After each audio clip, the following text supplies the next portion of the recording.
TDRF Kozhikode ജില്ലാ വോളണ്ടിയർമാരുടെ നേതൃത്വത്തിൽ പൂനൂർ പുഴയുടെ പാലക്കുറ്റി ഭാഗത്ത് ശുചീകരണം നടത്തി. ശുചീകരണ പ്രവർത്തനം TDRF state chief coordinator Ummerali Shihab Vazhakkad നിർവഹിച്ചു. പൂനൂർ പുഴ ശുചീകരണത്തിന്റെ ഭാഗമായാണ് കൊടുവള്ളിയിലെ പാലക്കുറ്റി ഭാഗത്ത് താലൂക്ക് ദുരന്ത നിവാരണ സേനയുടെ നേതൃത്വത്തിൽ ശുചീകരണ പ്രവൃത്തി നടത്തിയത്. മാലിന്യം നിറഞ്ഞ കാടും മരങ്ങളും കടപുഴകി വീണ് വെള്ളമടക്കം മലിനമായ നിലയിലായിരുന്നു. പാലക്കുറ്റി ഭാഗത്തെ ഇതെല്ലാം വെട്ടി വൃത്തിയാക്കുന്ന ജോലിയാണ് TDRF വളണ്ടിയർമാർ നിർവഹിച്ചത്. 40 TDRF വളണ്ടിയർമാർക്ക് പുറമെ പൂനൂർ പുഴ സംരക്ഷണ സമിതിയും കൊടുവള്ളി നഗരസഭാ കൗൺസിലർമാരും നാട്ടുകാരും പരിപാടിയിൽ പങ്കാളികളായി.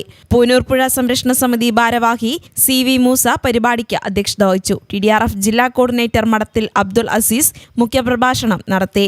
Narikkuni senior fire officer Nibin വളണ്ടിയർമാർക്കുള്ള നിർദ്ദേശങ്ങൾ നൽകി. നഗരസഭാ കൗൺസിലർമാരായ നാസർ കോയാത്തങ്ങൾ, ഷെരീഫ കണ്ണാടിപ്പൊയിൽ, മുൻ കൗൺസിലർ TP നാസർ തുടങ്ങിയവർ സംസാരിച്ചു.